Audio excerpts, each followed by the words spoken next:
தையிட்டி விகாரைக்காக கையகப்படுத்தப்பட்ட காணிகள் 4 கட்டங்களாக விடுவிக்கப்படும். உரிமையாளர்களிடம் யாழ் மாவட்ட செயலர் உறுதி. சாவகச்சேரியில் குரங்குகளை கலைக்க துப்பாக்கிகளை வழங்கிய கஜேந்திரகுமார். 2010 முதல் 2025 வரையான காலப்பகுதியில் கொழும்பு மாநகர சபையில் இடம்பெற்ற மோசடிகளை விசாரிப்பதற்கு ஆணைக்குழு. இராணுவத்தை காட்டிக் கொடுத்த போலீசார், கஜேந்திரகுமார் அணி குற்றச்சாட்டு. தையிட்டி மக்கள் செய்வது நில அபகரிப்புக்கு எதிரான போராட்டம். எமது போராட்டம் பௌத்த மதத்திற்கு எதிரானது அல்ல. புலிகள் செய்யாததை தமிழ் மக்கள் செய்ய மாட்டார்கள். கஜேந்திரகுமார் பொன்னம்பலம் தெரிவிப்பு. தொடர்பான விரிவான செய்திகள். தையிட்டியில் திஸ்ஸ விகாரைக்காக கையகப்படுத்தப்பட்ட காணிகளில் விகாரை அமைந்துள்ள காணியை தவிர ஏனைய காணிகளில் புற கட்டுமானங்கள் அகற்றப்பட்டு அவற்றை விடுவிக்க நடவடிக்கை எடுக்கப்பட்டுள்ளது என்று எமக்கு யாழ்ப்பாண மாவட்ட செயலர் மானா பிரதீபன் உறுதியளித்துள்ளார். தையிட்டி விகாரைக்காக காணிகளை இழந்தவர்களுக்கும் யாழ் மாவட்ட செயலருக்கிடையில் இன்று புதன்கிழமை சந்திப்பு நடைபெற்றது. இந்த சந்திப்பு தொடர்பில் ஊடகங்களுக்கு கருத்து தெரிவிக்கும் போது காணி உரிமையாளர்கள் மேற்கண்டவாறு கூறியுள்ளனர். அவர்கள் மேலும் தெரிவிக்கையில், யாழ் மாவட்ட செயலாளருடான சந்திப்பின் போது அவரது காணிகளை விடுவிப்பது தொடர்பில் ஆராயப்பட்டு யோசனைகள் முன்வைக்கப்பட்டன. அதன்போது தையிட்டி திஸ்ஸ விகாரைக்காக கையகப்படுத்தப்பட்டுள்ள காணிகளில் மேற்கு பக்கமாக உள்ள காணிகளை முதற்கட்டமாக விடுவிப்பதாகவும், ஏனைய காணிகளில் விகாரை தவிர்ந்த ஏனைய கட்டுமானங்களை அகற்றி அந்த காணிகளையும் உரிமையாளர்களிடம் கையளிக்க இணக்கம் காணப்பட்டது. அதற்காக காணி விடுவிப்பானது 4 கட்டங்களாக முன்னெடுக்கப்படும் என தெரிவிக்கப்பட்டுள்ளது. விகாரை உள்ள காணி 3 தரப்பினருக்கு சொந்தமானதாக காணப்படுகின்றது. அவர்களுக்கான தீர்வு குறித்து முடிவு எடுக்கப்படவில்லை. மாற்று காணி வழங்குவதா அல்லது நட்ட ஈடு வழங்குவதா என்று எந்த தீர்மானமும் எடுக்கப்படவில்லை. இந்த சந்திப்பில் எமக்கு உறுதிமொழிகள் வழங்கப்பட்டனவே தவிர தீர்வுகளாக எமது காணிகளை எம்மிடம் ஒப்படைக்காததால் நாங்கள் திட்டமிட்டவாறு எதிர்வரும் 3ஆம் தேதி போராட்டத்தை முன்னெடுப்போம் என்று அவர்கள் தெரிவித்தனர். இந்த தையிட்டி திஸ்ஸ விகாரை சம்பந்தமாக தொடர்ச்சியான போராட்டங்களை செய்து கொண்டு வரோம். எங்களோட போராட்டங்கள நெருக்குதல் காரணமாக அதை விட வேண்டிய நிர்பந்தத்துக்குள்ள அரசும் அதுக்குரியவர்களும் தள்ளப்பட்ட நிலையில் 160 பரப்பு 8-9 ஏக்கர் இப்போ அடாத்தாக பிடிக்கப்பட்டிருக்கிறது. அந்த பிடிக்கப்பட்ட இடத்துக்கு வெளியில் தான் விகாரைக்குரிய ஒரு காணி 46ஆம் ஆண்டு தான் அந்த விகாரைக்குரிய காணி அவர்களுக்கு அளிக்கப்பட்டிருக்கிறது. அதுக்கு முன் தமிழாக்களுடைய காணி 46ஆம் ஆண்டு தான் முதல் அந்த விகாரைக்கான காணி அளிக்கப்பட்ட ஒரு சின்ன ஒரு இதிலிருந்து 58க்கு பிறகு அதில் எந்த விலகி இருக்கணும். இது புராதன விகாரை என்றது முற்றுமுழுதான பொய்யான கதை. இந்த விகாரை இருக்கிற இடம் 18 சொந்தக்காரர் காணி சொந்தக்காரர் 18 சொந்தக்காரர் கொண்ட 160 பரப்பளவில் அடாத்தாக பிடிக்கப்பட்டு முறை மாறி ஒரு பதிவு செய்ய முடியாது, நிதி ஒதுக்கீடு செய்ய முடியாததுக்கு நிதி ஒதுக்கீடு செய்கிறாங்க. எந்த ஒரு அமைச்சு நிதி ஒதுக்கீடு செய்கிறாண்டாலும் ஒரு ஆவணங்கள் சரிபார்த்து தான் நிதி ஒதுக்கீடு செய்யலாம். ஆனால் நிதி ஒதுக்கீடு செய்து அந்த முற்றுமுழுதான் மறைப்பு செய்யப்பட்டு தான் அந்த விகாரை கட்டப்பட்டது. பலர் கேட்கிறார்கள், நீங்கள் கட்டும் பொழுது எங்கே இருந்த நீங்கள் ஏன் போராடவில்லை என்ற கேள்விகள் தொடர்ச்சியாக கேட்கிறார்கள். அது இராணுவ முகாமாக இருந்து அந்த முகாமுக்குள்ளே தான் கட்டப்பட்டது. இதை கேட்குறவைக்கான பதில், எல்லா இராணுவ முகாமும் நீங்கள் குடும்ப சொட்டியோ காரநகரோ இராணுவ முகாமும் வேலி அடைப்புகள் வெளியிலே முழுவதுமாக உருமறைப்பு செய்யப்பட்டு தான் உள்ளுக்கு என்ன நடக்கிறதுன்னு தெரியாமல் தான் உள்ளுக்கு இருக்குது. அப்படி ஒரு இராணுவ முகாமுக்குள்ளே தான் ஆரம்பகட்ட வேலைகள் செய்தது. அந்த அதுவும் கிடுகுகளால் மறைக்கப்பட்டு ஒரு கட்டிடம் வருகிறத, அது கட்டிடம் உயரம் கணிசமான அளவு வந்த பிறகுதான் மக்கள் கண்டுபிடிச்சினாங்கள். அதுவும் அந்த கொரோனா 2020 கொரோனா நேரம் தொடர்ச்சியாக ஊரடங்கு சட்ட நேரங்களில் அதிவேகமாக கட்டப்பட்டது. கட்டுறதுக்கான நிதி வளம் எங்கே இருந்து வந்தது தெரியாது, அனுமதி எந்த ஒரு உறுதியும் இல்லை. அதை கட்டி தங்களுக்கு உரிய காணி என்று சொல்கிறவர்கள் இந்த நிமிடம் வரை எந்த ஒரு உறுதியையுமே ஆவணங்களை முடியுமானால் ஊடகங்கள் ஊடாக மக்களுக்கு நீங்கள் தெளிவுபடுத்துங்கள். எங்களுடைய உறுதிகள் பல தடவைகள் அரசு அதிகாரிகளுக்கு, குறிப்பாக காணிக்கு பொறுப்பாக இருந்த முரளிசேர்கிட்ட குடிபட்டிருக்கு, எங்களோட பிரதேச செயலாளர்கிட்ட பல தடவைகள் குடிபட்டிருக்கு. அது அரசாட்ட கட்டாயம் இருக்கும். அவர்கள் ஒரு அரசு அதிகாரி என்ற ரீதியில் அதை கோப்புகளாக வச்சிருக்க வேண்டியதை தவறப்பட்டிருக்கணும். தொடர்ந்து பல தடவை கேட்கணும். இப்போ ஜாழ் மாவட்டத்தில் இருக்கிற அரசு அமைச்சர் உறுதிகளை சரி பார்க்கணுமென்று கேட்குறார். இறுதியாக சொல்லியிருக்கிறார், காணி தவறாக கட்டப்பட்டிருக்கு, மக்களின் காணியாக இருந்தால் உறுதியாக சரி பார்க்கணுமென்று சொல்லியிருக்கிறார். அவர் அரசு அதிபர்கிட்டையும் ஆளுநர்கிட்ட டிஎஸ்கிட்ட சகல சரிபார்க்கப்பட்டு உறுதி சரிபார்க்கப்பட்டு மக்களின் காணி என்று உறுதிப்படுத்தப்பட்டது. அவர் ஒரு கதையில் அது மக்களின் காணி என்று ஏற்றுக்கொள்கிறார்.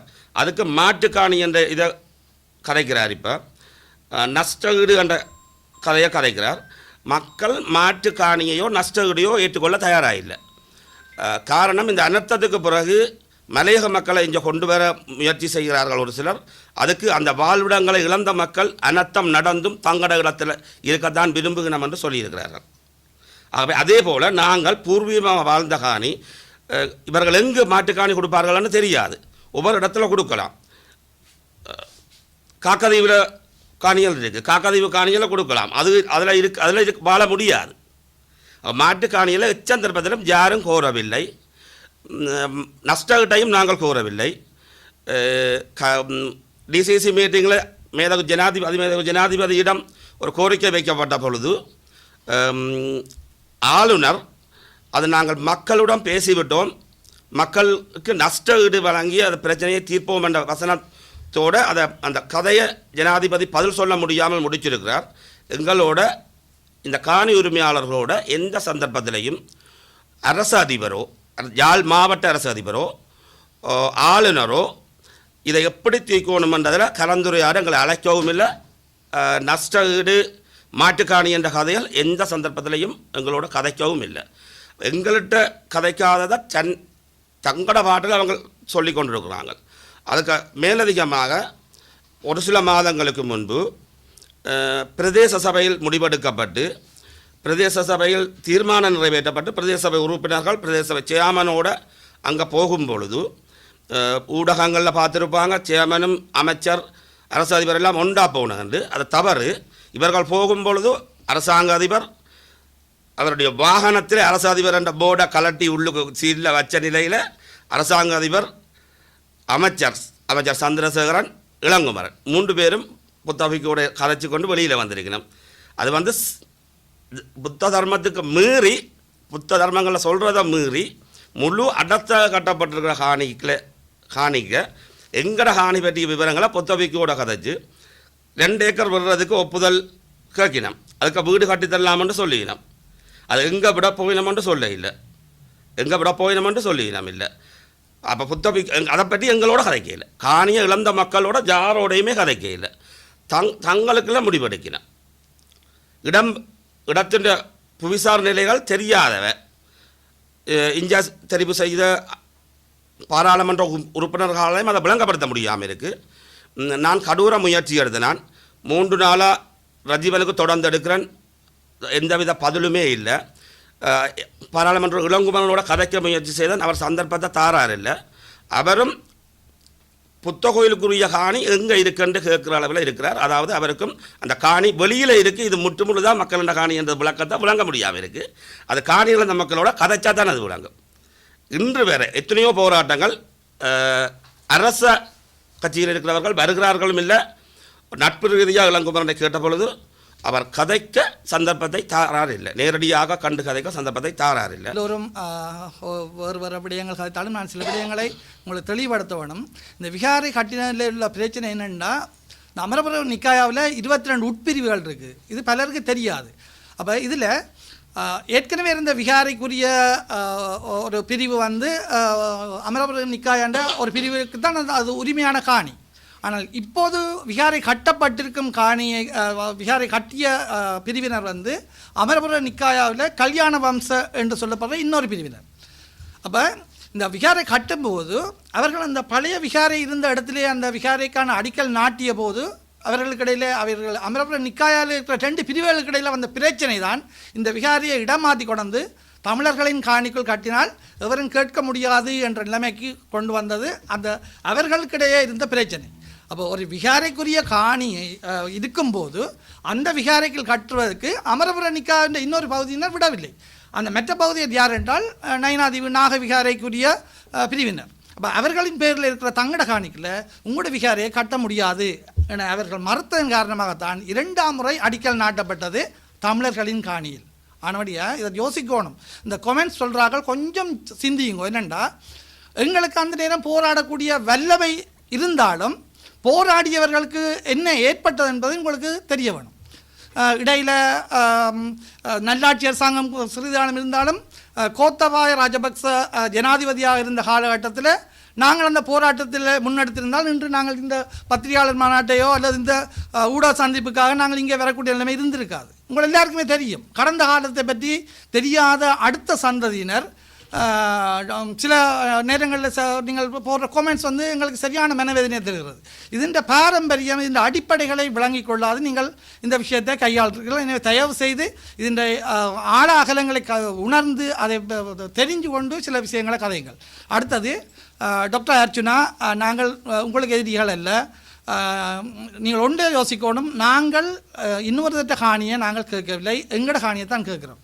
உங்களால் முடிந்தால் உதவி செய்யுங்கள். உங்களுக்கு அந்த காணியை பிடித்த விகாரைக்குரியவர்களை தவிர ஏனைய புத்த சமயத்தை சேர்ந்தவர்களும் விகாராதிபதிகள், உதாரணத்துக்கு ராகுல தேரர், நயினாதீவு நாகவிகாரைக்குரிய தேரர், இவர்கள் எல்லோரும் சொல்லுகிறார்கள், ஐயோ பொதுமக்களின் காணிகளுக்கு கொண்டு இவர்கள் கட்டியிருக்கிறார்களே, எங்களோட சமயத்துக்கு இது பிழையான விஷயம்னு சொல்லி அவர்களே ஒப்புக்கொண்ட ஒரு விடயத்தை நீங்களே அதை டிஃபெண்ட் பண்ண வாருங்கள். டாக்டர் அர்ஜுனா, நீங்கள் எங்கள் பிரதிநிதி, நீங்கள் எங்களுக்காக கதைக்க வேண்டியவர். நீங்களே அதை அவர்கள் இப்போ எல்லோரும் விடுவதற்கு சம்மதம், பிள்ளை நடந்திருக்கு, தீர்வு ஒன்று கொடுக்க வேணும் என்று யோசித்து கொண்டு கேட்க, ஆனால் நீங்கள் சொல்லுகிறீர்கள் அது ஒன்றும் செய்யலாது, அதை விட இல்லாது, எல்லாம் கள்ள உறுதி என்று. நீங்கள் பார்த்துருப்பீர்கள். இப்போ காட்சிப்படுத்தப்பட்டது 1912ஆம் ஆண்டு 1922ஆம் ஆண்டு தலைமுறையாக காணி உறுதிகள் கைமாறி வந்த காணிகள் ஆனவாடியாக இந்த உறுதிகள் அனைத்துமே பரம்பரையாக 100 வருடத்துக்கு முன்பட்ட தோம்புகளுடைய உறுதிகள். அங்கே எந்த ஒரு பொமிட் காணியும் இல்லை, எல்லாமே உறுதி காணிகள். இது ஒரு உறுதி மட்டும் காண்பிக்கப்பட்டது. அனைத்து உறுதிகளும் நாங்கள் கவர்னர்கிட்ட கையெழுத்திருக்கிறோம், ஜிஏட்ட கையெழுத்திருக்கிறோம், நீதி அமைச்சர்கிட்ட கையெழுத்திருக்கிறோம், புத்த சாசன அமைச்சர்கிட்ட கையெழுத்திருக்கிறோம். எனவே உங்களுக்கு இந்த கள்ள உறுதி என்ற கதைக்கே இங்கே இடமில்லை. எல்லாம் வெளிப்படுத்தல் உறுதி என்று சொல்லப்பட்டது போய். தயவுசெய்து நீங்கள் அது சம்பந்தமாக கொஞ்சம் கவனப்படுங்கள். தவறான தகவல்களை வெளியில் கொண்டாதீர்கள். அதே நேரம் இந்த விகாரை கட்டப்படுவதற்கான நிதி அரச நிதி பயன்படுத்தப்பட்டிருந்தால் எங்கள் காணிகளில் கட்டப்படுவதற்கு, விகாரை கட்டப்படுவதற்கு ஏன் அந்த நிதி விடுவிக்கப்பட்டது என்பதை உரிய திணைக்களங்கள் எங்களுக்கு அதை உறுதிப்படுத்த வேண்டும். நாங்கள் எந்த கட்சிக்கும் எதிரானவர்களும் அல்ல, நாங்கள் ஒரு கட்சி சார்ந்தவர்களும் இல்லை. தமிழ் தேசிய கூட்டமைப்பு, தமிழரசு கட்சி எதுவாக இருந்தாலும், எங்களோட சிங்கள கட்சிகளாக இருந்தாலும் எங்களோட இணைந்து இந்த பிரச்சனை, மக்களின் பிரச்சனையை தீர்க்கிறது தான் மக்கள் பிரதிநிதியின் கடமை. இது எங்களோட பிரச்சனை. நாங்கள் தனிப்பட ஒருவர் 2 பேருக்குடைய பிரச்சனை, காணி பிரச்சனை என்றால் நாங்கள் போய் வழக்கு போடுவோம். இது அப்படி இல்லை. ஒரு சமூகத்துக்கு ஏற்பட்ட பிரச்சனையை அந்த சமூகத்தால் தெரிவு செய்யப்பட்ட பிரதிநிதிகள் தான் இதற்கான தீர்வை வைக்க வேண்டும். கோர்ட்ஸில் போய் வழக்கு போடுறோன்னா நாங்கள் எங்களுக்கு உங்களுக்கு என்னத்துக்காக பாராளுமன்ற உறுப்பினரை தெரிவு செய்தது ஒரு மக்கள் கூட்டத்துக்கு வர பிரச்சனையை பாராளுமன்றத்தில் கதைத்து தீர்வு எடுப்பதற்கு. நாங்கள் கோர்ட்ஸில் தான் போய் வழக்கு போடுவோம்னா பாராளுமன்றம் தேவையில்லை. கோர்ட்ஸ்களை மட்டும் காணும் பிரச்சனைகளை நாங்கள் கோர்ட்ஸில் போய் பார்த்துக்கொள்ளலாம். அப்போ நீங்கள் பாராளுமன்றத்துக்கு போய் கதைக்கிற விஷயம் என்ன? ஒரு கட்சி எங்களோட நிற்குது என்றால் அந்த கட்சி மக்களின் பிரச்சனைக்காக கதைக்கிறது, அந்தளவு தான். நீங்கள் வந்தால் எங்களுக்கு சந்தோஷம். எங்களுக்கு ஒரு கட்சி தான் தேவையில்லை, எல்லோருமாக சேர்ந்து இதை ஒரு தீர்வுக்கு கொண்டு வரணும். இதுக்கு எல்லாற்ற ஒத்துழைப்பும் வேணும். குறிப்பாக 3ஆம் தேதி நடைபெற போகிற போராட்டம் ஒன்று, நீங்கள் இதில் ஒரு விஷயம் நீங்கள் கவனிக்க வேணும். என்னென்னா, நீங்கள் திரும்ப சொல்கிறீங்க கட்டும்போது எங்கே போனீர்கள், இப்போ என்ன வாரீங்கன்ட்டு யோசிச்சு பாருங்கள். விகாரை முதலாவது கட்டிடம் கட்டும்போது நாங்கள் எதிர்ப்பை காட்ட துவங்கிவிட்டோம். எதிர்ப்பு தொடங்கின பிறகு 3 கட்டிடங்கள் கட்டப்பட்டிருக்கு. அப்போ எதிர்ப்பு இருக்கும்போதே கட்டப்பட்டு கொண்டிருந்த கட்டிடங்கள், நாங்கள் இப்படி ஒரு விஷயம் நடக்கும் முதலே துவங்கின கட்டுறதுக்கு நாங்கள் என்ன எதிர்ப்பை காட்ட முடியும்? எதிர்ப்பு காட்டி போராட்டம் நடந்து கொண்டிருக்கும் போது ஒரு கட்டிடம் திறப்புலாம் நடக்கிறது. அப்போ இந்த நிலைமையில் கொஞ்சம் நீங்கள் கருத்து தெரிவிக்கும் போது தயவு செய்து உங்களோட காணிகளுக்கு இவ்வாறான ஒரு நிலைமை ஏற்பட்டால் நீங்கள் என்ன மனநிலையில் இருப்பீர்கள் என்பதனை உணர்ந்து கருத்தை தெரிவிங்கள். இழந்த எங்களை நோகடிக்காதீர்கள் என இச்சந்தர்ப்பத்திலே கேட்டுக்கொள்கிறேன்.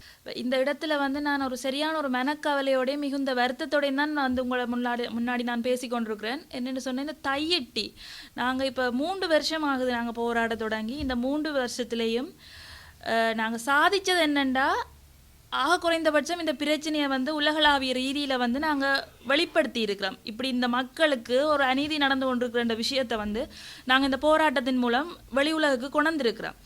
அப்படி கொணர்ந்து அந்த பிரச்சனை வந்து நாளாந்தம் இந்த சமூக வலைத்தளங்களில் எங்களோட பிரச்சனை வந்து பேசுபொருளாக்கப்பட்டு கொண்டிருக்கிற நிலையில் நான் ஒன்றை கேட்டுக்கொள்கிறேன். அரசாங்கத்தால் திட்டமிட்டு இறக்கப்பட்ட அந்த கைக்கூலிகள் அவர்களை நான் விடுறேன். அவர் அதுக்காகவே சேவை செய்வதற்காகவே வாங்குற காசுக்கு சேவை செய்ய வந்தவர்கள், அவர்களிடத்து நான் வரவில்லை.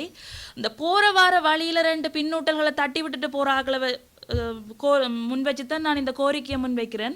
தயவு செய்து எங்களோட பிரச்சனையை விளங்கி கொள்ளுங்கோ. நாங்கள் நிறைய இடங்களில் எங்களோட காணொலிகளை பதிவு செய்திருக்கிறோம். எங்களோட போராட்ட தளங்களில் எங்களோட காணொலிகளை பதிவு செய்திருக்கிறோம். அதுகளை நேரம் இருந்தால் நேரம் ஒதுக்கி பார்வையிட்ட பின்னர் எங்களோட பிரச்சனை என்னன்னு சொல்லி நாங்கள் சொல்லியிருக்கிற விடயங்களை ஆராய்ந்த பின்னர் உங்களோட பின்னூட்டல்களை தட்டி விடுங்கோ. எழுந்த மானத்துக்கு தட்டி விட்டு ஒரு இனத்தின் இது ஒரு சுவட்டையை அழிக்கிறதுக்கான ஆயத்தங்களை தான் நீங்கள் இந்த முகநூலூடாக செய்து கொண்டிருக்கிறீங்க. மற்றது தயவு செய்து சிந்தியுங்க. இந்த மக்கள் என்னத்துக்காக அப்படி 3 வருஷம், எங்களுக்கும் தனிப்பட்ட வேலைகள் இருக்குது, எங்களுக்கும் குழந்தைகள் இருக்கின்றன, குடும்பங்கள் இருக்கின்றன, எங்களுடைய பொருளாதார தேவைகள் கணக்கு இருக்கின்றன. எல்லாத்தையும் தவிர்த்து விட்டு நாங்கள் இந்த ரோட்டிலே நின்று போராடி கொண்டிருக்கிறோம். உங்கள் வாய் பகோடா மெல்லுவது போல எங்களை போட்டு மெல்ல வேண்டாம். தயவு செய்து சிந்திச்சு பின்னூட்டல்களை பதிவிடுங்கோ. எழுந்த மானத்துக்கு அது அரசியல், கட்சியினுடைய அடியாட்கள் இவர்கள், கட்சியினுடைய அள்ளக்கைகள் இவர்கள் என்றவாறான பதிவுகள்லாம் மேலோங்கி காணப்படுகின்றன. நாங்கள் எங்களிடத்தில் இருக்க உறுதிகளை வந்து நாங்கள் எல்லா இடமும் போஸ்டர் அடித்து ஒட்ட வேண்டிய எந்த ஒரு கட்டாயமும் இல்லை. தேவையான அமைச்சுக்களுக்கு நாங்கள் சமர்ப்பித்துக்கிறோம். ரணிலுடைய அரசாங்க காலத்தில் கூட நாங்கள் சமர்ப்பித்திருக்கிறோம். அனுரகுமார திசாநாயக்க அவர்கள் ஆட்சிக்கு வந்த பின்னர் கூட மார்ச் மாதம் 20ஆம் தேதி பௌத்த சாசன அமைச்சர் சுனில் செனவி ஹினிதுபாவை சந்தித்து எங்களுடைய சகல ஆவணங்களும் சமர்ப்பிக்கப்பட்டன. அதற்கு அடுத்து ஏப்ரல் மாதம் 3ஆம் தேதி நீதி அமைச்சுக்கு கீழ் இயங்குகிற ஒனர் என்ற நிறுவனத்திட கூட நாங்கள் எங்களோட சகல உறுதிகளும் கையளிக்கப்பட்டன. அதுவே நாங்கள் மிகுந்த வேதனையுடன் தான் கையளித்திருந்தோம். எங்களிடம் அவ்வளவு துருவி விசாரணை செய்துதான் ஒவ்வொரு உறுதிக்காரர் இருக்கிறார்களா, உங்களுக்கு உறுதி எழுதப்பட்டிருக்கிறதா, 30 வருஷமா நீங்கள் காணியை பிடிச்சு ஒரு உயர் பாதுகாப்பு வலயமாக வச்சிருக்கீங்க. எந்த ஒரு தாயும் தனது மகளுக்கு அந்த காணியை எழுதியிருக்க மாட்டா, விடுவிக்கட்டும் எழுதுவோம் என்ற ஒரு நோக்கத்தில் தான் இருப்பார்கள். அந்த இடங்களில் கூட எங்களிடம் கேள்விகளை முன்வைத்திருந்தார்கள். இது உங்களுடைய பேரில் இல்லை, நீங்கள் ஏன் வந்திருக்கிறீர்கள் இந்த உறுதியை கொண்டு, இந்த உறுதிக்குரியவர் இருக்கிறாரா இல்லையா, அப்படியான கேள்விகள் எங்களிடத்தே தொடுத்தார்கள். அப்பொழுது நாங்கள் முன்வைச்ச விடயம் என்னென்னு சொன்னால், இந்த உறுதிகள் சகலதுமே அரசாங்க அலுவலகங்களில் இருக்குது, அரசு அதிகாரிகளிடம் இருக்குது, பிரதேச செயலாளரிடம் இருக்குது, அரசாங்க அதிபரிடம் இருக்குது. அங்கே நீங்கள் பெற்றுக்கொள்ளலாம். மக்களை கூப்பிட்டு மக்களை ஒரு சந்தேக பார்வை கொண்டுதான் எங்களது உறுதிகள் அனைத்தும் ஆராயப்பட்டன. ஆராய்ந்து அவர்கள் ஒரு அறிக்கை முன்வைப்பதாக சொன்னார்கள். அறிக்கையும் வெளியிட்டிருந்தார்கள். அதற்கு பிறகு ஒரு இணையவழி மூலமாக ஒரு கலந்துரையாடலும் மேற்கொண்டிருந்தார்கள். அதில் கூட நான் அவர்களிடம் முன்வைத்த கேள்வி, முதல் விடுகிறது விடாதது அடுத்தபட்சம், குறைந்தபட்சம் எங்கட காணிகள் என்றதையாவது நீங்கள் ஒப்புக்கொள்கிறீர்களா என்று. அதற்கும் அவர்களுடைய இன்னும் காலம் தேவைப்படுகிற ஒரு மழுப்பலான பதில்கள் தான் முன்வைக்கப்பட்டிருந்தன. அதே போன்று தற்போது இப்போ ஏற்கனவே எங்களோட போராட்டத்தின் மூலம் 2 ஏக்கர் 3 ஏக்கர் காணிகள் விடுவிக்கப்பட இருக்கின்றன என்ற செய்தித்தாள்கள் மூலம் செய்திகளை நாங்கள் பார்த்துருந்தோம். அதற்கு பிறகு யாழ்ப்பாண கடற்தொழில் அமைச்சர் திரு சந்திரசேகர் அவர்கள் இழப்பீடு அல்லது நஷ்ட ஈடு அல்லது மாற்றுக்காணி என்ற ஒரு முடிவைத்தான் அரசாங்கம் எடுத்திருப்பதாக சொல்லியிருக்கிறார்கள். அந்த அரசாங்கம் எடுத்த முடிவு யாருடன் கலந்து ஆலோசித்து எடுக்கப்படும். இது வந்து வெள்ள நிவாரணமோ அல்ல அரச மானியமோ இல்லை. அவர்கள் தன்னிச்சையாக முடிவெடுத்து உங்களுக்கு இது போதும், உங்களுக்கு இதுதான் என்று வழங்குவதற்கு. இது எங்கட காணியை நீங்கள் பறித்து வச்சிருக்கிறீங்களா, அப்போ எங்களோட தாங்க நீங்கள் கலந்துரையாட வேணும், என்ன தீர்வு வேணுமெண்டு. நாங்கள் உறுதியாக நிற்கிறோம், எங்கட காணி தான் எங்களுக்கு வேணுமெண்டு. அவர் மற்றது இன்னொரு விஷயம் சொல்கிறார், விகாரைக்கு தேவையான காணியை வச்சுக்கொண்டு மிகுதி காணியை விடுவிக்கிறோம் என்று சொல்லி, விகாரைக்கு உரிய காணியை வச்சுக்கொண்டு மிகுதி காணியை விடுவிக்கிறோம் சொல்லி. விகாரைக்குரிய காணி எங்கேயா நாங்கள் பிடிச்சி வச்சிருக்கிறோம் அல்லது அது உங்கள்கிட்ட கையில் தான் இருக்குது. பிறகு அதை நீங்கள் பிடிச்சி வச்சோன்னு மிகுதியண்டா மிகுதியைத்தான் நாங்கள் கேட்குறோம். அந்த மிகுதி தான் 150 பரப்பு 160 பரப்பு, அதைத்தான் நாங்கள் கேட்குறோம். அதை தயவு செய்து விடுவீங்க. நீங்கள் எதுவுமே எந்த ஒரு விட்டு கொடுப்புக்கு நீங்கள் வர தேவையில்லை. விட்டுட்டு எழுப்பி போனா காணும். அதைத்தான் நாங்கள் கேட்டுக்கொள்கிறோம். வருகிற 3ஆம் தேதி அங்கே இன்னொரு புத்தர் சிலை ஒன்று வைக்க இருக்கிறார்கள். அந்த புத்தர் சிலையும் வைத்து விட்டால் நாங்கள் எமது காணிகளையோ நிலங்களையோ மீட்டுக் கொள்ளவே முடியாது. இந்த கட்டும்போது எங்கிருந்தீர்கள் என்று கேட்பவர்கள் தயவு செய்து எல்லாரும் வாங்க, புத்தர் சிலை வைக்க போறார்கள், வச்சு முடிய வைக்க என்ன செய்தீங்க என்று கேட்காம வைக்க முதலே தடுப்போம். 3ஆம் தேதி அந்த இடத்துல ஒரு பெரிய போராட்டம் நாங்கள் ஒழுங்குபடுத்தி இருக்கிறோம். தயவு செய்து இந்த மாதர் சங்கங்கள், பல்கலைக்கழக மாணவர் ஒன்றியங்கள், மாணவர்கள், வர்த்தக சங்கங்கள், சமய அமைப்புகள், சமூக ஆர்வலர்கள் எல்லாரையுமே நாங்கள் கேட்டுக்கொள்கிறோம், கெஞ்சி கேட்டுக்கொள்கிறோம். இதை தவிர எங்களுக்கு இனி ஒரு இது இப்போ நாங்கள் விட்டு கொடுத்துட்டோம்னா காலத்துக்கும் எங்களோட காணிகளை மீட்க இயலாது. அது மட்டும் இல்லை, அது எங்களோட தனிப்பட்ட பிரச்சனை இல்லை. இந்த இடத்துல நாங்கள் விட்டு கொடுத்துட்டோம்னு சொன்னால் நாளைக்கு வவுனியாவில் கட்ட தொடங்குறாங்க, அந்த இடத்து காணிகளும் விட்டு கொடுக்கப்பட்டு கொண்டே போகும். நாளைக்கு ஒட்டுமொத்த தமிழ் இடங்கள் அனைத்துமே விகாரைகள். நாங்கள் பௌத்த மதத்தை நாங்கள் எதிர்க்கவில்லை, நாங்கள் எந்த ஒரு சிங்களவருக்கோ பௌத்தருக்கோ நாங்கள் எதிரில்லை. ஆனால் எங்களது இடத்தில் அடாத்தாக நீங்கள் வந்து விகாரை கட்டுவது, அனுமதிகள் இல்லாமல், எங்களுடைய எந்த ஒரு ஒப்புதல்களும் இல்லாமல் விகாரை கட்டுவது எங்களால் எந்த விதத்திலுமே ஏற்றுக்கொள்ள முடியாதது.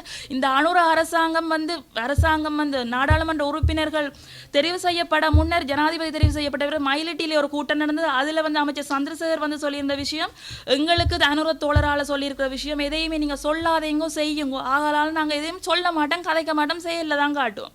ஆனால் நீங்கள் சொன்னதொண்டு இப்போ செய்து கொண்டிருக்கிறதோண்டு கதையாக நாளுக்கு நாள் ரீல்ஸ் விட்டு கொண்டிருக்கிறீங்க. மாலை மரியாதை இல்லையன்றீங்க, அப்புறம் மாலை மரியாதையோட போறீங்க. அடுத்த விஷயம் அமைச்சர் சந்திரசேகர் சொல்லியிருந்தவர், இது வந்து எங்கட காலத்தில் கட்டப்பட்ட விகாரை இல்லை, கட்டினது வேறு யாரும், நாங்கள் தீர்வு கொடுக்கத்தான் விரும்புகிறோம், அதில் நாங்கள் மாற்றுக்காணி கொடுக்க விரும்புகிறோம், எங்கட காலத்தில் கட்டில்லைன்னு. அப்போ நீங்கள் உங்களோட தேர்தல் பிரச்சாரங்களில் உங்களோட அனுர தோழர் காட்டின அந்த 400 ஃபைலும் உங்களோட காலத்தில் நடந்த ஊழலா இல்லைத்தானே? அப்போ அதையே நீங்கள் உங்களோட பிரச்சாரத்துக்கு ஒரு வாய்க்கரிசியாக நீங்கள் பயன்படுத்தினீங்க. அந்த 400 ஃபைலும் முதல் நடந்த ஆட்சி காலங்கள் நடந்த ஊழல் தானே, அதுக்குரிய தீர்வை கொடுக்குற மாதிரி இதுக்கு முதல் நடந்த ஆட்சி காலத்தில் நடந்த ஊழல், அதுக்குரிய தீர்வை தாங்கொண்டு தான் நாங்கள் கேட்குறோமே ஒழிய ஏன் எங்களை சந்திக்கிறதுக்கு நீங்க பயப்படுகிறீங்க? எந்த ஒரு இடத்துல பாராளுமன்ற உறுப்பினர் ரஜீவன் அவர்கள் போராட்டம் நடந்து 5 பேர் கைது செய்யப்பட்டிருக்கணும். இரவு முகநூல்ல தட்டி விட்டதோட சரி, அதோட அவற்ற கடமை முடிஞ்சது. தயவுசெய்து முகநூல் அரசியலை நாங்கள் விரும்பல. எங்கட போராட்ட களத்துக்கு வாங்க, மக்களை சந்தியுங்கோ, தேவையான நடவடிக்கை எடுங்கன்னு தான் நாங்கள் கேட்டுக்கொள்கிறோம். தயவு செய்து எங்கட இனத்தை அழிய விட்டுறாதீங்க, எங்கட இடத்தை சோரம் போக விட்டுறாதீங்க. நான் கெஞ்சி கேட்டுக்கொள்கிறேன். எல்லாருமே ஒரு கடமையாக நினைச்சு, அம்மா மேர், அப்பா மேர், தம்பி தங்க எல்லாரும் இங்கே ஒரு களியாட்டம் என்று சொன்னால் என்ன கடமை, எல்லாத்தையும் விட்டுட்டு போறீங்க தானே. அதே மாதிரி ஒரு இதை ஒரு நாள் ஒதுக்குங்க. எங்களுக்கு ஒரு நாள் குறைஞ்சது 5000 பேர் திரளுங்கோ. போலீஸாராலேயோ யாராலையும் எங்களுக்கு எதிராக எந்த ஒரு அடக்குமுறையும் கட்டவிழ்த்து விட முடியாது. 5000 பேர் ஊரவர்களையும் கேட்டுக்கொள்கிறேன். உலகமே தையட்டியை மீட்க வேண்டும் என்று ஏங்கி கொண்டிருக்கிற இந்த நேரத்தில் ஊரவர்கள் பயத்தினாலோ என்ன காரணமோ தெரியாது ஒதுங்கி போயிருக்கு. சகலரும் 1-2 வாரங்கள் மீட்க முடியும். மீட்டு அந்த வெற்றி கழிப்பில் நாங்கள் எல்லாரும் பகிர்ந்து கொண்டு அந்த காணியில் நாங்கள் உறவாடுவோம். சகலரும் வாங்கோன்னு நான் கேட்டுக்கொள்கிறேன். நன்றி. யாழ்ப்பாணம் தையிட்டியில் அமைக்கப்பட்டுள்ள சட்ட விரோத திசை விகாரை கட்டுமானத்தை மக்கள் ஒருபோதும் வலுக்கட்டாயமாக அகற்ற விரும்பவில்லை. சட்டத்துக்குட்பட்டு சட்ட விரோத கட்டிடத்தை உரியவர்கள் அகற்ற வேண்டும் என பாராளுமன்ற உறுப்பினர் கஜேந்திரகுமார் பொன்னம்பலம் தெரிவித்துள்ளார். நேற்று செவ்வாய்க்கிழமை கொழும்பில் இடம்பெற்ற ஊடகவியலாளர் சந்திப்பின் போது அவர் இவ்வாறு தெரிவித்துள்ளார். அவர் மேலும் தெரிவிக்கையில், எம்மை பொறுத்தவரையில் தையிட்டியில் அமைக்கப்பட்டுள்ள திசை விகாரை அல்ல, தமிழ் மக்களின் பூர்வீக நிலங்களில் அடாத்தாக கட்டப்பட்ட சட்ட விரோத கட்டிடம். இதற்கு எதிராக 2 வருடங்கள் கடந்தும் ஜனநாயக ரீதியாக மக்கள் போராட்டங்களை மேற்கொண்டு வரும் நிலையில் அதனை மக்கள் அடாத்தாக அகற்ற வேண்டுமென கருதியது இல்லை. இலங்கை சட்ட நடைமுறைகளுக்கு உட்பட்டு சட்ட விரோத கட்டடங்களை எவ்வாறு அகற்றுகிறீர்களோ அவ்வாறே இந்த சட்டவிரோத திசை விகாரை கட்டிடத்தையும் அகற்ற வேண்டும் என்பதே மக்களின் எதிர்பார்ப்பு. வலிகாமம் வடக்கில் இராணுவ கட்டுப்பாட்டின் இருந்த காலத்தில் இந்த சட்டவிரோத விகாரை கட்டிடம் அமைந்துள்ள பகுதிகளை சூழ்ந்து தமிழ் மக்களின் பாரம்பரியமாக காணப்பட்ட 4 கிறிஸ்தவ ஆலயங்கள் மற்றும் ஒரு இந்து ஆலயமும் காணாமலாக்கப்பட்டுள்ளது.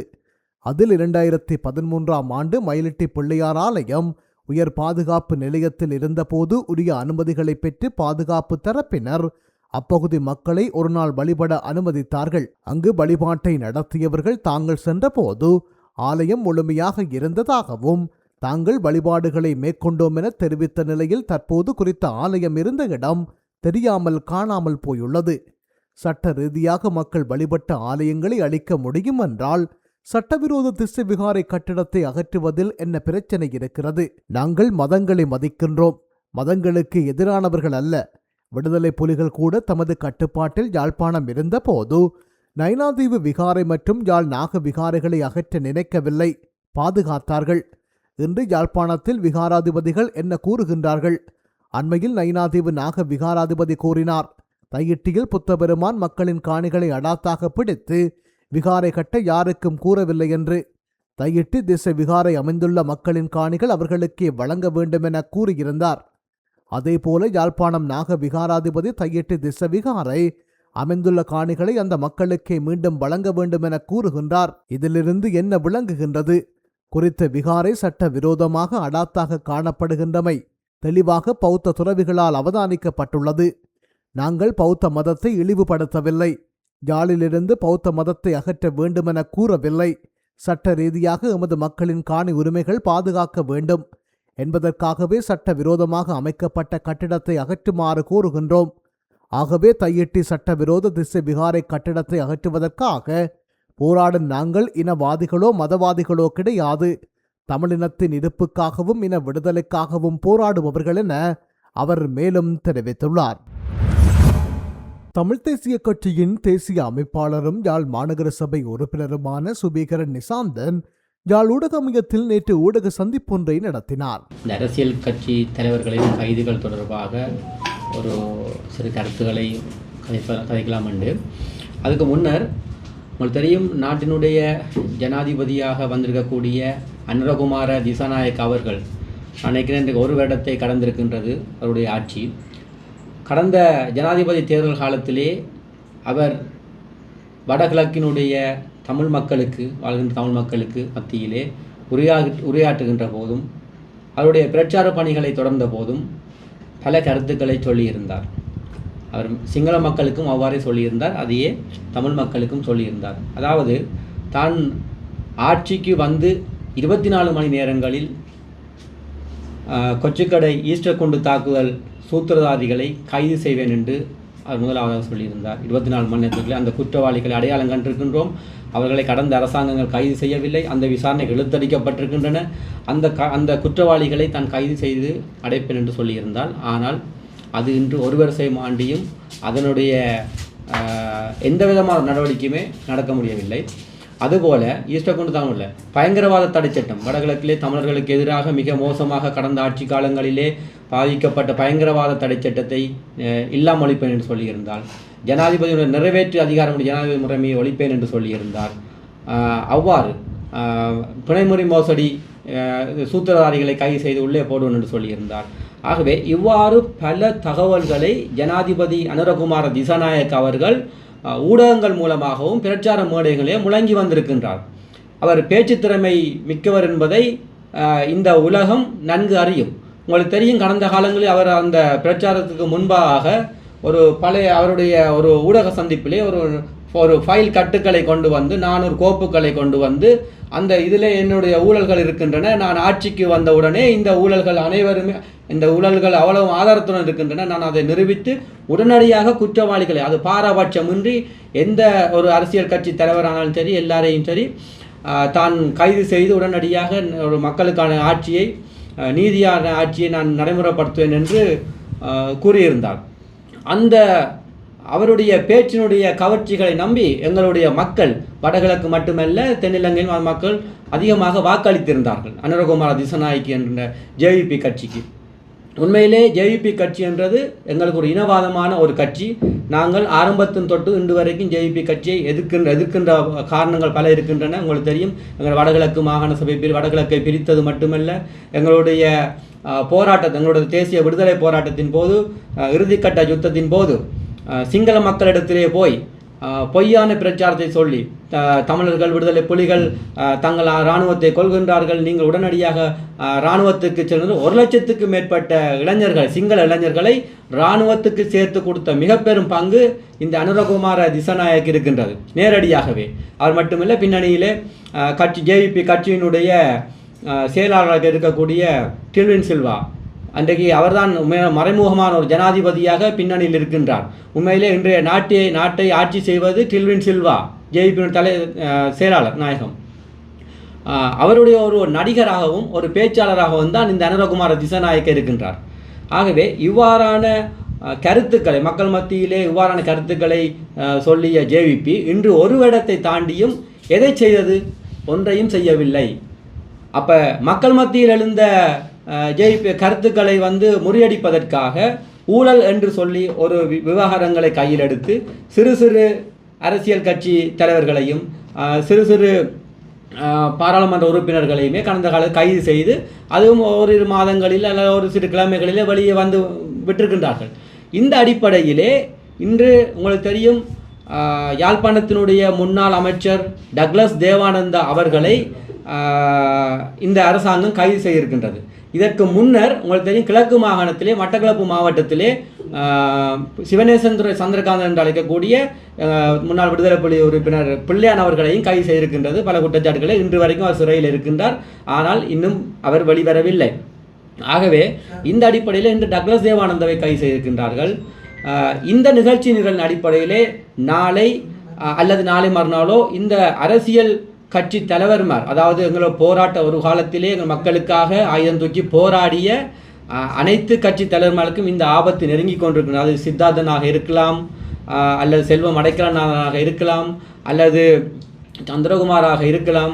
அப்படி ஏனைய அரசியல் கட்சி தலைவர்களையும் இந்த அடிப்படையிலே கைது செய்யத்தான் போகின்றார்கள் எதிர்வரும் காலங்களிலே. ஏனென்றால் இது திட்டமிட்ட அரசாங்கத்தின் நிகழ்ச்சின்றால் அதற்காக நாங்கள் பிள்ளையார் நல்லவர் என்றோ டக்ளஸ் தேவானந்தா நல்லவர் என்றோ நாம் சொல்ல வரவில்லை.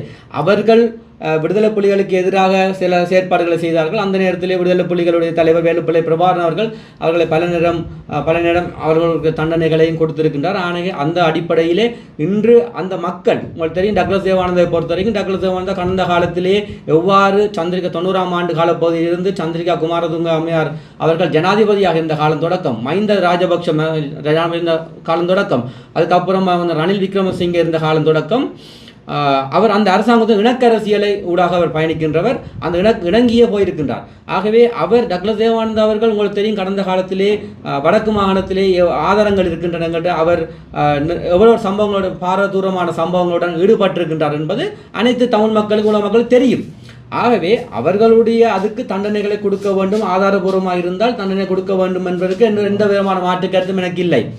இது அனைவரும். ஆனால் நான் எங்களுடைய இளம் சமூகத்துக்கும் குறிப்பாக இன்றைய சமூக வலைத்தளங்கள் ஊடாக பார்க்கக்கூடிய அத்தனை உலக மக்களுக்கும் நான் சொல்லிக்கொண்ட விஷயம், கைதிகள் இடம்பெறுவது என்பது அரசாங்கத்தினுடைய திட்டமிட்ட நிகழ்ச்சி நிரல். ஆகவே டக்ளஸ் தேவானந்தாவாக இருக்கலாம், பிள்ளையானாக இருக்கலாம், கருணாமானாக இருக்கலாம், அல்லது எக்ஸெட்ரா யாராக இருக்கலாம், அவர்களுக்கு எங்கள் மக்கள் அரசியல் ரீதியாக இன்று தண்டனைகளை கொடுத்து கொண்டிருக்கின்றார்கள், இனியும் கொடுப்பார்கள். அவர்களை அந்த மக்களுக்கு ஆகவே ஒரு சிங்கள பேரினவாதம் எங்களுடைய வடகிழக்கு தமிழர் பகுதியிலேயே ஒரு தலைவரை கைது செய்யும் போது அந்த கைதை நாங்கள் கொண்டாடக்கூடியவர்கள் இருக்கக்கூடாது. அதுதான் மிக மிக முக்கியமாக சொல்ல வந்த விஷயம். இன்று டக்ளஸ் தேவானந்தா கைது செய்யப்பட்டிருக்கின்றார், நாங்கள் வெடிகொளுத்தி கொண்டாடுகின்றோம். அன்று பிள்ளையான் கைது செய்யப்பட்டார், நாங்கள் வெடிகொளுத்தி கொண்டாடுகின்றோம். நாளை வியாழேந்திரனோ கருணாமானோ கைது செய்யப்பட்டால் வெடிகொளுத்தி கொண்டாடுவோம். அடுத்த நாள் சித்தார்த்தனோ அல்லது செல்வம் அடைக்கலநாதனோ சந்திரகுமாரோ கைது நாங்கள் வடிகொளுத்தி கொண்டாடும். ஆகவே இந்த முறைமை நாங்கள் இதன் மூலமாக அரசாங்கம் ஒரு செய்தியை தெளிவாக சொல்கின்றது. நாங்கள் வடகிழக்கிலே எந்த அரசியல் தலைவரை கைது செய்தாலும் அந்த மக்கள் தங்களை ஆதரிக்கின்றார்கள், தங்களை தாங்கள் செய்தது சரியென்று நினைக்கின்றார்கள், தங்களுடைய திட்டங்கள் நிறைவேறி கொண்டிருக்கின்றன என்று அவர்கள் கூப்பறிக்கின்றார்கள். ஆகவே அவர்கள் குற்றம் செய்திருந்தால் அவர்கள் குற்றத்துக்கான கைதை நீங்கள் செய்யுங்கள், அது பிறகு பார்த்துக்கொள்வோம். ஆனால் நீங்கள் கைது செய்யப்பட வேண்டும் என்றெல்லாம் மாற்றுக்கிறது இடமில்லை. அந்த கைதுகள் நீதியான முறையில் நடைபெற வேண்டும். அந்த கைதுகளுக்கான சட்டத்தின்படி நடவடிக்கைகளை குற்றவியல் சட்டங்களுக்கு ஊடாக நீதிமன்றங்கள் ஊடாக நடைமுறைப்படுத்த வேண்டும். அதில் எந்த விதமான மாற்றுக்கருத்துக்கும் இல்லை. ஆனால் எம்மவர்கள் கைதினை ஒரு மகிழ்ச்சிகரமாக கொண்டாடுகின்ற நிலையை நாங்கள் உருவாக்கக்கூடாது. ஏனென்றால் காரணம், இன்று எங்களுடைய வரலாறுகளை தமிழக பரப்பிலே வரலாறுகளை தெரிந்தவர்கள் இந்த அரசியல் கட்சி தலைவர்கள். நீங்கள் ஒரு விஷயத்தை வடிவாக புரிந்து கொள்ள வேண்டும். எங்களுடைய ஆரம்ப காலத்தில் 80ஆம் ஆண்டு காலப்பகுதியிலிருந்து தமிழர் பரப்பிலே தமிழ் தேசிய அரசியல் விவகாரங்களை கையாண்டது அனைத்து கட்சி தலைவர்களும் என்பதை நீங்கள் மறந்துவிடக்கூடாது. இன்று இந்த ஜேவிபி அரசாங்கம் என்ன செய்தது என்று சொன்னால், கடந்த கால ஆட்சியர் சந்திரிகா மஹிந்த ராஜபக்ஷ மைத்திரிபால ரணில் விக்ரமசிங்கருக்கு அவர்களை மீறி இன்று ஒரு உளவியல் ரீதியான ஒரு உருவாக்கத்தை உருவாக்கி கொண்டு வருகின்றது. இவ்வாறான வரலாறுகளை தெரிந்த அரசியல் தலைவர்களை கைது செய்து அடைத்துவிட்டு இங்கு உங்களுக்கு தெரியும் பல கோமாளி அரசியல்வாதிகள் இருக்கின்றார்கள். உதாரணத்தில் உங்களுக்கு தெரியும், அது நான் பேரை சொல்ல தேவையில்லை, பேர் சந்தர்ப்பம் வரும்போது அதை சொல்கின்றேன். அவ்வாறான சில கோமாளி அரசியல்வாதிகளை வந்து இன்று புகுத்துகின்றார்கள் எங்கள் அரசியல். அவ்வாறு ஒரு வரலாறு தெரிந்த அரசியல்வாதிகளை கைது செய்து உள்ளுக்கு அடைத்துவிட்டு கோமாளிகளை புகுத்துவதன் நோக்கம் இன்றைக்கு உலக அரங்கில் இருந்து தமிழ் தேசிய அரசியலை வந்து ஒரு நீக்கும் செயற்பாடாகவே நாங்கள் பார்க்கப்பட வேண்டியிருக்கின்றது. இன்றைக்கு தமிழ் தேசிய அரசியல் உங்களுக்கு தெரியும் சர்வதேசத்திலே வந்து நிலை கொண்டுள்ளது. எங்களுடைய ஈழம் சம்பந்தமான அரசியல், அந்த அரசியலை நாங்கள் கேள்விக்குறியாக்கி சர்வதேச அரசியல் நிகழ்ச்சி நிலை வந்து நாங்கள் பல சர்வதேசத்திலே எங்கள் அரசியல் பலவீனப்பட வேண்டும் என்று சொன்னால் இங்கு பல கோமாளிகள் இருக்க வேண்டும் பாராளுமன்றத்திலே. இன்றைக்கு அந்த கோமாளிகளைத்தான் அரசாங்கம் வளர்த்து கொண்டு வருகின்றது. அந்த அவர்களை வளர்ப்பதற்காகத்தான் அல்லது இனிவரும் மாகாண சபைகளுக்கு அல்லது மாகாண சபையில் வைத்து அந்த மாகாண சபைகளுக்கும் அவ்வாறான இன்னும் பல கோமாளிகளை உருவாக்க வேண்டும் என்றால் இவ்வாறான ஒரு வரலாறு தெரிந்த அரசியல் தலைவர்கள் வந்து கைது செய்யப்பட வேண்டும் என்றது அரசியல்வாதி அவர்களுடைய நிகழ்ச்சி நிரலாகவே இருக்கின்றது. ஆகவே இவர்களை கைது செய்யப்பட வேண்டும் என்றால் உங்களுக்கு தெரியும், கடந்த காலத்திலே முன்னாள் அமைச்சர் டாக்டர் அவர்கள் துணை இராணுவ குழுவாக இயங்கி இருக்கின்றார், இந்த உலகம் அறியும். ஆகவே அவர் துணை இராணுவ குழுவாக இயங்கும் போது இன்றைக்கு தெரியும் அவர் வந்து ஒரு அவர்களுடைய துப்பாக்கி பாதாள உள்ள குரு ஒருவருடைய மதுஷன் என்று சொல்லக்கூடிய அவர் பாவித்தார் என்ற குற்றச்சாட்டிலே கைது செய்யப்பட்டு மேலதிக விசாரணைகள் போது அவருக்கு வழங்கப்பட இலங்கையினுடைய இராணுவத்தினால் 16 AK-47 என்று சொல்லக்கூடிய துப்பாக்கிகளும் 1000க்கும் மேற்பட்ட ரவைகளும் துப்பாக்கி ரவைகளும் வழங்கப்பட்டுகின்றன. இப்போது என்னுடைய கேள்வி என்னென்று சொன்னால், ஒரு கட்சியினுடைய தலைவராக இருந்தவர் அமைச்சர் டக்ளஸ் தேவானந்தா. அந்த டக்ளஸ் தேவானந்தா அவர்களுக்கு வந்து இலங்கை அரசாங்கம் மிகப்பெரிய பாதுகாப்பை வழங்கியிருந்த அந்த காலத்தில் உங்களுக்கு தெரியும், பல அவர் அமைச்சராக கொழும்பிலிருந்து வந்தாலோ அல்லது இங்கேயோ உள்ளூரில் போகும்போது கூட பல கவசமான படையணிகள், பல ஆர்மி கொமாண்டோக்கள், STF முப்படைகளை நான் நினைக்கின்றேன். அவ்வாறான ஒரு பலத்த பாதுகாப்பின் மத்தியிலே பல கோடிகளை செலவழித்து இந்த அரசாங்கம் டக்ளஸ் தேவானந்தா அவர்களை பாதுகாத்தது. அதில் எந்த விதமான யாரும் மாற்றுக்கிறது உங்களுக்கு நாங்கள் கண்கூடாக பார்த்து நாங்கள் அவ்வாறு அந்த அரசாங்கம் பல இராணுவ கட்டமைப்பை பயன்படுத்தி டக்ளஸ் தேவானந்தை பாதுகாக்கும் போது எதற்காக 16 மட்டுமல்ல இன்னும் மறைமுக நிறைய இருக்கின்றன அவ்வளவு துப்பாக்கிகளை ஏன் தனிப்பட்ட முறையில் ஒரு அமைச்சர் ஒரு கட்சியின் தலைவருக்கு இந்த அரசாங்கம் வழங்கியது? அதை யார் வழங்கினார்கள்? முன்னால் இருந்த இராணுவ தளபதிகள், இலங்கையினுடைய இராணுவத்தினுடைய கொமாண்டர்மேர், அதற்கு மேலதிகாரம் உள்ள அந்த ஆளுநர்கள், அந்த நேரத்தில் உள்ள ஜனாதிபதி சந்திரிகா குமாரதுங்க அம்மையார், மஹிந்த ராஜபக்ஷ போன்றவர்கள் அந்த காலத்திலே அமைச்சருக்கு அந்த ஆயுதங்களை வழங்கி இருக்கிறார்கள். ஆகவே இன்று இந்த ஆயுத குற்றச்சாட்டிலே வந்து டக்ளஸ் தேவானந்தா அவர்கள் கைது செய்யப்பட்டிருக்கிறார்கள் என்றால் இது சாதாரண விடயம் அல்ல. இது உங்களுக்கு தெரியும், சர்வதேச அரங்கிலே இன்று போர்க்குற்றத்துக்கான விசாரணைகள், இலங்கையில் நடந்த போர்க்குற்றங்கள், காணாமல் போனல்கள், கடத்தல்கள், கைதுகள் சம்பந்தமான அனைத்துக்குமே இன்றைய ஐக்கிய சபைகளிலே விசாரணைகள் போடப்பட்டிருக்கின்றன, வழக்குகள் போடப்பட்டிருக்கின்றன, அதற்கான விசாரணைகள் இருக்கின்றன. ஆகவே இன்று இவ்வளவு வந்து இலங்கை அரசாங்கம் வந்து இந்த துணை இராணுவ குழுக்களை நாங்கள் உருவாக்கவில்லை, துணை இராணுவ குழுக்கள் இங்கே இருக்கவில்லை வடகிழக்கிலே என்று எங்களுடைய வெளிவிவகார அமைச்சர்மார் அவர்கள், கடந்த காலத்தில் இருந்த வெளிவிவகார அமைச்சர்மார் அவர்கள் அமைச்சர்கள் போய் ஐக்கிய நாடு சபையில் முழங்கி இருக்கின்றார். அதுக்கான ஆதாரங்களும் எங்களிடம் இருக்கின்றன ஒவ்வொரு சபையிலே. ஆகவே இன்று ஒரு வரப்பிரசாதமாக டக்ளஸ் தேவானந்தா அவர்கள், அமைச்சர் டக்ளஸ் தேவானந்தா கைது என்பது இன்று அவருடைய சாட்சியங்கள் என்பது இந்த சர்வதேச அளவிலே வந்து மையம் கொண்டிருக்கின்றது. இதை எங்கள் அரசியல் தலைவர்களோ சர்வதேசத்தில் உள்ள புலம்பெயர் தேசத்தில் உள்ள இவர்களோ சரியாக நீங்கள் புரிந்து கொள்ள வேண்டும். ஏனென்று சொன்னால் இந்த அமைச்சர் டக்ளஸ் தேவானந்தாவுக்கு இராணுவம் இன்றைக்கு துப்பாக்கிகளை கொடுத்தது உறுதியாக உள்ளது. அதாவது நீங்கள் பார்த்தீங்கன்னு சொன்னால் இலங்கையினுடைய இராணுவத்தினுடைய கட்டமைப்பு இவருக்கு தனிப்பட்ட முறையிலே துப்பாக்கிகளை வழங்கி இருக்கின்றன. அந்த துப்பாக்கிகளுக்கு என்ன நடந்தது? கொடுக்கப்பட்ட ரவைகளுக்கு எங்கே நடந்தது? அவர் எங்கே பாதிக்கப்பட்டன? அப்போ உங்களுக்கு தெரியும், கடந்த காலத்தில் யாழ்ப்பாணத்தில் எவ்வளோ பேர் சுடப்பட்டார்கள், வடகிழக்கில் சுடப்பட்டிருக்கின்றார்கள், பலர் கடத்தப்பட்டிருக்கார்கள், காணாமல். இதற்கெல்லாம் யார் காரணம் என்பதை நீங்கள் புரிந்து கொள்ள வேண்டும். ஆகவே இந்த குற்றச்சாட்டு என்பது சாதாரணமான குற்றச்சாட்டு இல்லை. இதன் பின்னணியிலே இலங்கையினுடைய அத்தனை மிகப்பெரிய கட்டமைப்பு, இலங்கையினுடைய மிகப்பெரிய கட்டமைப்பு இராணுவ கட்டமைப்பு சம்பந்தப்பட்டிருப்பது உங்களுக்கு தெரிந்திருக்கின்றது. ஆகவே இந்த டக்ளஸ் தேவானந்தாவை மேலதிக விசாரணைகளுக்கு அப்புறம் இந்த இராணுவத்தினுடைய அக்காலப்பகுதியில் இருந்த இராணுவ அதிகாரிகள், இராணுவ சிப்பாய்கள் இராணுவத்தினுடைய உயர்மட்ட அதிகாரிகள் மட்டுமல்ல, நாட்டினுடைய பாதுகாப்பு அமைச்சராக செயற்பட்டிருந்தவர்கள், பாதுகாப்பு அமைச்சர்கள், அவர்களுக்கு மேலுள்ள இலங்கையினுடைய அக்கால 90ஆம் ஆண்டு 2019ஆம் ஆண்டு வரைக்கும் உள்ள இராணுவ இலங்கையினுடைய ஜனாதிபதிகள் விசாரிக்கப்பட வேண்டும் சர்வதேசங்களே. ஆகவே இது ஒரு சாதாரண விடயமில்லை. இந்த விவகாரங்கள் சர்வதேசம் வரை கொண்டு போக வேண்டும். இன்றைக்கு அமைச்சர் டக்ளஸ் தேவானந்தா என்பவர் ஒரு சாட்சியாக மாறியுள்ளார். அவருடைய வாக்குமூலங்கள் அதை விட இன்னும் மிகவும் விடயம், இன்றைக்கு இராணுவம் துப்பாக்கிகளை வழங்கி இருக்கின்றது. அந்த இராணுவத்தின் துப்பாக்கிகளை சட்டவிரோதமாக அமைச்சர் டக்ளஸ் பயன்படுத்தியிருக்கின்றார். இதை இலங்கையினுடைய காவல்துறை என்று பிடித்திருக்கின்றது. அதாவது IGPக்கு கீழே இருக்கக்கூடிய குற்றப்புலனாய்வுத்துறை இன்றைக்கு இதை விசாரணை செய்திருக்கின்றது. இன்றைக்கு இராணுவமே இலங்கையினுடைய காவல்துறையே இராணுவத்தை காட்டி கொடுத்திருக்கின்றது. இது மிகப்பெரிய எங்கள் சாட்சியம். ஏன்னா உலகில் நாங்கள் தான் கத்தி கொண்டிருக்கின்றோம், தமிழர்கள்லாம் கத்தி கொண்டிருக்கின்றோம். இங்கு இராணுவ குழுக்கள் இயங்கின, இங்கே கடத்தல்கள், கொள்ளைகள், சகல துப்பாக்கி சூடு நடத்தப்படுகின்றன. அதுக்கு அதை நம்பவில்லை. இன்று அமைச்சருடைய சாட்சியங்கள் மூலமாக இலங்கை காவல்துறை ஒரு விஷயத்தை புரிந்து, இலங்கையினுடைய காவல்துறை இலங்கை இராணுவத்தை பிடித்து கொடுத்திருக்கிறது ஆதாரமாக. ஆகவே இந்த விதமான ஒரு காரணமின்றி உடனடியாக சர்வதேச நீதிமன்றம் அல்லது சர்வதேச குற்றவியல் நீதிமன்றங்கள் இதை சர்வதேச ஊடகங்கள் ஊடாக இந்த செய்தியை நீங்கள் எடுத்து அங்கே இருக்கக்கூடிய எங்களுடைய புலம்பெயர் தேசத்துக்குள் இருக்கக்கூடிய எங்கள் தமிழ் அமைப்புகள் இந்த விவகாரங்களை அந்தந்த எம்பசிகள் சொல்லக்கூடிய எம்பசிகள் ஊடாக அந்தந்த நிறுவனங்களுக்கு அனுப்பி உடனடியாக இந்த விவகாரத்தை சர்வதேசத்துக்கு பாரப்படுத்த வேண்டும். இராணுவத்தினுடைய சாட்சியமாக இன்றைக்கு டக்ளஸ் தேவானந்தா அவர்கள் இருக்கின்றார். ஆகவே இந்த காலகட்டத்திலே டக்ளஸ் தேவானந்தா இப்போதோ நாளையோ வழியில் வருவாரோ வரமாட்டாரோ என்பது எங்களுக்கு தெரியவில்லை. ஆனால் அரசாங்கம் நிச்சயமாக இனிவரும் காலங்களில் இதை இராணுவத்துக்கு எதிராக ஒரு கேஸ் வந்திருக்கின்றபடியா குற்றச்சாட்டு, நிச்சயமாக இந்த குற்றச்சாட்டை மறைப்பதற்கான தேவை இராணுவத்துக்கு இருக்கின்ற இந்த அரசாங்கத்துக்கு கட்டாயம் இருக்கின்றது. ஆகவே இந்த அரசாங்கம் இதை மூடி மறைப்பதற்கோ அல்லது ஒரு சின்ன கிறிஸ்டல் கேஸோட இதை நிற்பாட்டுவதற்கோ நாங்கள் விட முடியாது. ஆகவே அந்த 16 துப்பாக்கிகள் 1000க்கும் மேற்பட்ட குண்டுகள் இருக்கின்றன. ஆகவே இலங்கை இராணுவம் சர்வதேச அரங்கில் நிப்பாட்டப்பட வேண்டும் என்பதை கூறிக்கொள்வதோடு எங்களுடைய இளம் சமூகம் வடகிழக்கில் இருக்கின்ற அல்லது புலம்பெயர் தேசத்தில் இருக்கின்ற இளம் சமூகத்தினருக்கு நான் ஒரு காட்டமாக ஒரு கண்டிப்பான ஒரு விஷயத்தை சொல்கின்றேன்.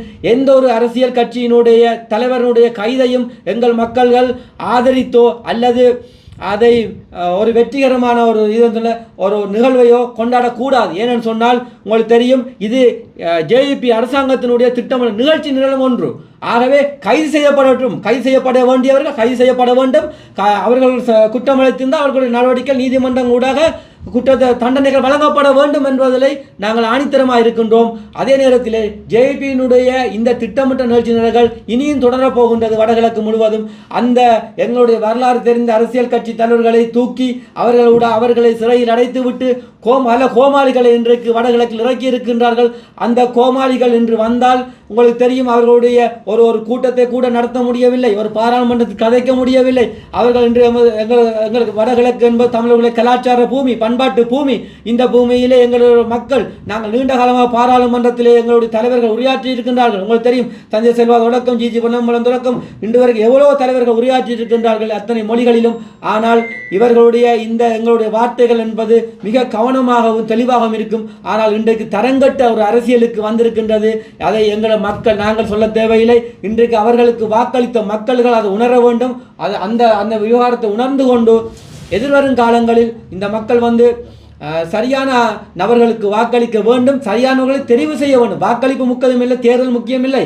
ஆனால் ஒரு அரசியல் கட்சியை தொடங்குவதற்கு எவன் சரியானவன் என்பதை இனங்கண்ண வேண்டும். ஆகவே இந்த மக்களுக்கு நான் சொல்ல வேண்டிய விஷயம், இவ்வாறான சந்தோஷங்களை எல்லாம் நீங்கள் விடுத்து அரசாங்கம் தன் கடமையை செய்யும், சட்டம் தன் கடமையை செய்யட்டும். நீங்களாக இருங்கள். நீங்கள் நீங்கள் வாக்களித்து விட்டீர்கள், ஏதோ தெரியாதவர்கள் வந்து விட்டார்கள், நீங்கள் அதை வேடிக்கை பாருங்கள். எதிர்வரும் காலங்களில் அவர்களுடைய நடவடிக்கைகள் நீங்கள் காலம் பெறும்போது அதை நிகழ்த்துங்கள். தற்போது பாராளுமன்ற உறுப்பினர் அர்ச்சுனா ராமநாதன் தொடர்பான கருத்துக்கள் பொதுமக்கள் மத்தியிலே எதிர்ப்பு கருத்துக்கள் அதிகம் தெரிவிக்கப்பட்டு வருகின்ற நிலையில் அவருடைய கருத்து தொடர்பில் மக்களுடைய கருத்து தொடர்பில் நீங்கள் பார்க்கிறீர்கள்? ஓம், இந்த நீங்கள் கேட்ட கேள்வி அர்ச்சுனா ராமநாதன் தொடர்பான மக்கள் தொடர்பான விமர்சனம் தொடர்பாக. ஆனால் நான் நினைக்கின்றேன், உண்மையை சொல்லப்போனால் நான் நினைக்கிறேன் இன்று நான் அரசியல் பிறப்புக்கு வந்து நான் நினைக்கிறேன் 16-17 வருடங்கள் ஆகின்றது. நான் சிறு வயசுலேயே நான் நினைக்கிறேன் 21 வயசுலேயே நான் மாணவ சபை உறுப்பினராக வந்தேன். அன்றிலிருந்து தமிழ் தேசிய அரசியலூடாகவே பயணித்து கொண்டு வந்திருக்கின்றேன். இடையில் பல சம்பவங்கள் நடந்தாலும் ஆனால் சிறு வயதிலிருந்து இன்று வரைக்கும் ஒரு ஒழுக்க அரசியலையே மேற்கொண்டு வருகின்றோம். என்னை போல பல இளைஞர்கள் இங்கே ஒழுக்கமான அரசியலே வருகின்றனர். ஆகவே நான் நினைக்கின்றேன் இந்த கேள்விக்கு உண்மையில் சொல்லப்போனால் மனநோயாளிகளுக்கு நாங்கள் பதில் சொல்ல வேண்டிய தேவை எங்களுக்கு இல்லை. ஏனென்னு சொன்னால் இங்கு பல கோமாளிகள் அர்ச்சுனா ராமனா மட்டுமல்ல, நான் நினைக்கின்றேன் ஒரு 5 கோமாளிகளை நாங்கள் யாழ்ப்பாணத்தில் பார்க்கக்கூடியதாக இருக்கின்றது. அதாவது உங்களுக்கு தெரியும் ஜேவிபியினுடைய 4 அதாவது அமைச்சர் சந்திரசேகரன், பாராளுமன்ற உறுப்பினர் ரஜீவன், பாராளுமன்ற உறுப்பினர் பவானந்த ராஜா, பாராளுமன்ற உறுப்பினர் இளங்குமரன், அர்ச்சுனா ராமநாதன், இவர்கள் உண்மையில் ஒரு மனநோயாளர்கள். யாழ்ப்பாணம் தென்மராட்சி சாபகச்சேரியில் தொல்லை கொடுக்கும் குரங்குகளை கட்டுப்படுத்துவதற்காக தமிழ் தேசிய மக்கள் முன்னணியின் தலைவர் கஜேந்திரகுமார் பொன்னம்பலம் எம்பி துப்பாக்கிகளை வழங்கியுள்ளார். நீண்ட காலமாக குரங்குகளின் தொல்லையால் சாபகச்சேரி கமக்காரர்கள் பெரும் பாதிப்பை எதிர்கொண்டு வருகின்றனர். அவர்கள் குரங்குகளால் பயிர்கள் அழிவதை கட்டுப்படுத்த வேண்டுமென்று தமிழ் தேசிய மக்கள் முன்னணியிடம் முன்வைத்த கோரிக்கைக்கு அமைவாக சாபகச்சேரி பிரதேசத்தில் குரங்குகளை சுட்டு கலைப்பதற்காக ரப்பர் துப்பாக்கிகளை வாங்க 2025ஆம் ஆண்டுக்கான வரவு செலவு திட்டத்தில் நிதியிலிருந்து 10 லட்சம் ரூபாவை கஜேந்திரகுமார் பொன்னம்பலம் எம்பி ஒதுக்கீடு செய்திருந்தார். அதற்கமைய கிடைக்கப்பெற்ற நிதி பங்களிப்பில் 20 கமக்காரர்களுக்கு குரங்குகளை சுட்டு கலைப்பதற்காக துப்பாக்கிகள் வழங்கப்பட்டுள்ளன.